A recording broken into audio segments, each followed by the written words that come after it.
আসসালামু আলাইকুম। আজকে আমি আসছি সোহাগ ভাইয়ের ফার্মে। তো মূলত এই ঘেরটা হলো দিয়া চারপাশে বড়ই গাছগুলা। তো মাঝখানে যে স্পেসটা আছে, মাঝখানে স্পেসটায় মাছ চাষ করে। তো ভাই ভালো মানের খাবারটাই খাওয়ায়। তো নারিশের খুব ভালো মানের ফিডটা খাওয়ায়, পাঙ্গাস ফিড। তো আমি চলে গেছি সোহাগ ভাইয়ের কাছে, যে সোহাগ ভাই তার মাছের বয়স কতদিন এবং গ্রোথ শক্তি কেমন হয়েছে, তো সেটাও আমি দেখাবো। এবং সোহাগ ভাইয়ের কাছ থেকে আমরা কিছু উত্তর জেনে নিব। বলেন ভাই, মাছের বয়স কতদিন?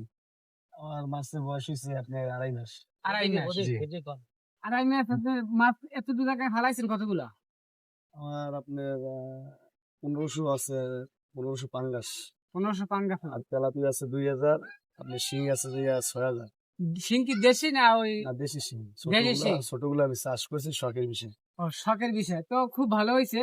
তো এই এক খাবারই তো আপনার তিনটা হইতেছে। জি। তো আর আপনি এর এই নারিশের আগে কি খাবার খাওয়াইতেন? আমি আফতাব খাওয়াইতাম।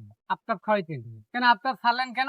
আফতাব চাচ্ছি আমি পাঙ্গাসের দিক দিয়ে শুনি সবার পরামর্শ নিয়ে যে নারিশটাই পারফেক্ট। হ্যাঁ। এই জন্য তো আমি আরো জানি যে আপনি একজন মাছ ব্যবসায়ী। আপনার ওই আমতলী বাজারে নাকি মাছের চট আছে, আরো আছে। আড়ত আছে মাছের। তো যাই হোক, ইনশাল্লাহ ভাই নূতন খামারি, তো তার মাছের আড়ত আছে। আড়ত থাকা সত্ত্বেও শখের বশে ফার্মটা করছে। তো ভাইয়ের জন্য দোয়া করবেন। এবং এই ভাইয়ের যে মাছ এবং যা কিছু আছে, ভাই কিন্তু মাছের প্রতি একজন অভিজ্ঞ।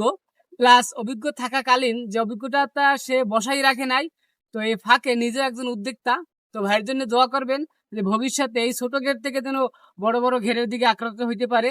সেজন্য ভাইয়ের জন্য দোয়া করবেন।